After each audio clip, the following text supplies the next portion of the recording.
ఢిల్లీలో CM Chandrababu busy పలువురు కేంద్ర మంత్రులతో వరుస భేటీలు.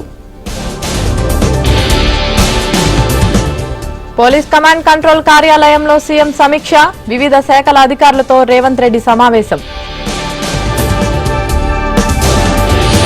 సీఎం హోదాలో హైదరాబాద్కు చంద్రబాబు, భారీ స్వాగత ర్యాలీకి టీడీపీ ఏర్పాట్లు. బీఆర్ఎస్ కు షాకుల మీద షాకులు, పార్టీని వీడి కాంగ్రెస్ లో చేరుతున్న నేతలు.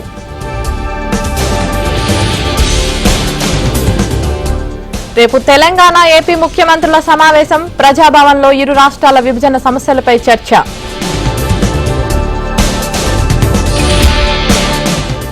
ఎన్టీఆర్ జిల్లా నందిగామలో వైసీపీకి షాక్, టీడీపీలో చేరిన ఇద్దరు వైసీపీ కౌన్సిలర్లు. నెల్లూరు జిల్లాలో మాజీ మంత్రి రియల్ మాఫియా, వేల కోట్ల కుంభకోణం చేసినట్లు కాకానీపై ఫిర్యాదు. చిత్తూరు కార్పొరేషన్లో వైసీపీకి షాక్, టీడీపీలో చేరిన mayor, deputy mayor. Margani Bharat ప్రచార రథం దహనం కేసులో అరెస్ట్, వైసీపీ కార్యకర్తను అదుపులోకి తీసుకున్న పోలీసులు. ప్రత్యేకత చాటుకున్న ఎంపీ కలిశెట్టి అప్పలనాయుడు, అమరావతి నిర్మాణానికి విరాళంగా తొలి జీతం. తెలంగాణలో స్పీడ్ పెంచిన ఐఏఎస్ ఆఫీసర్లు, జిల్లాలు శాఖల వారీగా అధికారుల ఆకస్మిక తనిఖీలు. మెగా డిఎస్సీ కోసం విద్యార్థి సంఘాలు ఆందోళన, నిరుద్యోగుల నిరసనతో టీజీపీఎస్సీ వద్ద ఉద్రిక్తత. టాలీవుడ్ నటుడు రాజ్ తరుణ్ పై ప్రేయసి లావణ్య ఫిర్యాదు, పెళ్లి చేసుకుంటానని నమ్మించి వదిలేశాడని ఫిర్యాదు.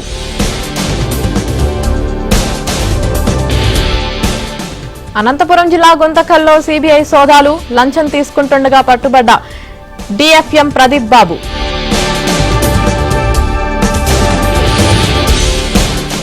ఏలూరు జిల్లాలో ఎత్తిపోతల పథకం పైప్లైన్ లీకేజీ, 2 కిలోమీటర్ల మేర పంట పొలాల్లో చేరిన నీళ్లు.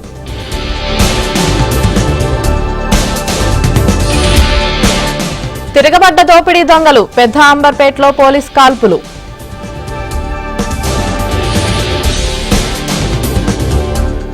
కొత్తగూడెం జిల్లాలో ఆయిల్ ట్యాంకర్ బోల్తా, పల్లి నూనె కోసం ఎగబడ్డ స్థానికులు. ఒలింపిక్ అథ్లెట్స్ తో ప్రధాని ముఖాముఖి, దేశం గర్వించేలా సత్తా చాటాలని మోదీ ఆకాంక్ష. అధికారుల నిర్లక్ష్యం వల్లే హత్రాస్లో ప్రమాదం, బాధితులకు పరిహారం ఇవ్వాలని రాహుల్ డిమాండ్. పార్టీ ఓటమికి తనదే బాధ్యత, క్షమించాలంటూ రిషి సునాక్ ప్రకటన.